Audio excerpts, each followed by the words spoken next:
BFM Business. Focus PME. Vincent Touraine. Ça nous est tous arrivé au moins une fois, oublier un objet dans un hôtel et vouloir le récupérer, c'est pas toujours évident. Une start-up a trouvé la solution et c'est Jérôme Pasquet qui la dirige. Bonjour. Bonjour Vincent. Vous êtes fondateur de Pikin, président fondateur de Pikin. Jérôme Pasquet, merci beaucoup d'être avec nous dans Focus PME. Qu'est-ce que Pikin et à qui vous adressez-vous? Alors Pikin, c'est un logiciel à destination des professionnels du tourisme, particulièrement des hôteliers. Et nous aidons à professionnaliser la gestion des objets trouvés dans l'hôtellerie pour que ce soit plus simple pour eux de gérer ces objets trouvés. Et on va convertir les objets trouvés en satisfaction client.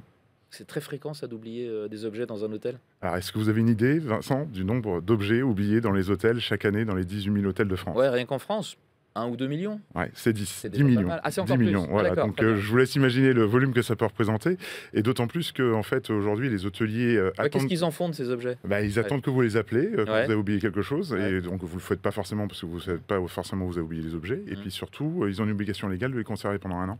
Et donc nous, on va faciliter cette restitution de leurs objets auprès de leurs clients. Donc c'est un poids pour eux, quoi. Ça prend de la place. Ça prend de la place, ça leur prend du temps, c'est des allers-retours, et donc c'est une charge mentale dont il se passerait bien en ce moment avec les rotations de personnel qu'ils constatent dans les hôtels. Oui, effectivement.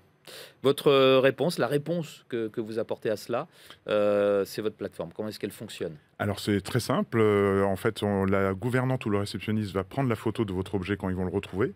À partir de votre réservation, on va pouvoir retrouver vos coordonnées. Et donc, on va pouvoir vous solliciter par SMS ou email. Vous allez recevoir la photo, Vincent, de votre iPad que vous avez oublié, par exemple, Mama Shelter de Marseille, quand vous êtes en déplacement. Je ne vous le dirai pas.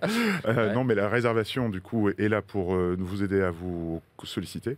Et donc, vous allez voir la photo de votre objet. Vous allez dire si vous voulez récupérer sur place ou vous le faire expédier. Et c'est là où, notamment sur la partie expédition, on va mettre à disposition le bordereau des transporteurs, économique ou express.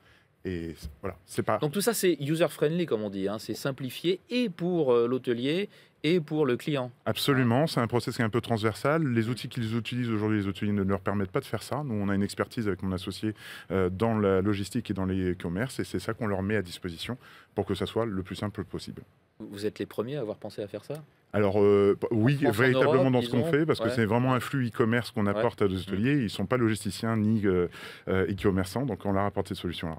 Alors justement, les hôteliers qui sont vos clients, est-ce que vous avez des noms connus à nous donner? Oui, alors on a déjà 300 clients et on a fait plus de 20 000 expéditions dans plus de 75 pays dans le monde. Auprès notamment, on parlait de Mama Shelter qu'on est en train de déployer en ce moment. C'est une enseigne du groupe Accor. Chez Accor, on a 50 hôtels comme Novotel, Mercure, mais aussi Pullman, M Gallery. Donc on avance bien, on voudrait bien signer avec eux. On a réussi à signer notre premier contrat cadre avec le groupe Barrière, donc 14 établissements en France, une belle référence. Et on est aussi présent chez le leader mondial de l'hôtellerie, le groupe Marriott, qu'on espère aussi pouvoir déployer. Alors un mot de vos ambitions, des prochaines étapes de votre développement, vous n'allez pas vous arrêter là, j'imagine? Ah non, nous on a créé cette société avec Jérôme Duhain, mon associé CTO, pour être en 2017, fin 2017, oui, tout à fait. 5 ans. On a vraiment lancé commercialisation en 2019, et donc notre objectif c'est de devenir le standard européen en Europe, et pour ça on fait une campagne de financement participatif avec une campagne sur la plateforme Tudigo, donc tudigo.com, et dans laquelle on va lever 1 million d'euros, 600 000 euros sur la plateforme, et on a déjà sécurisé 400 000 euros auprès d'investisseurs de la tech et également des professionnels du tourisme, donc des business angels ou des family office. Donc on est plutôt confiant pour aller démarrer le UK, donc le Royaume-Uni, à Londres très prochainement, grosse plateforme hôtelière aussi, et la Benelux et l'Espagne, on espère, dès l'année prochaine. Écoutez, bon développement et merci beaucoup Jérôme Pasquet d'être venu jusqu'à nous dans Focus PME, président fondateur de Pikin. Au revoir. À bientôt. Focus PME sur BFM Business.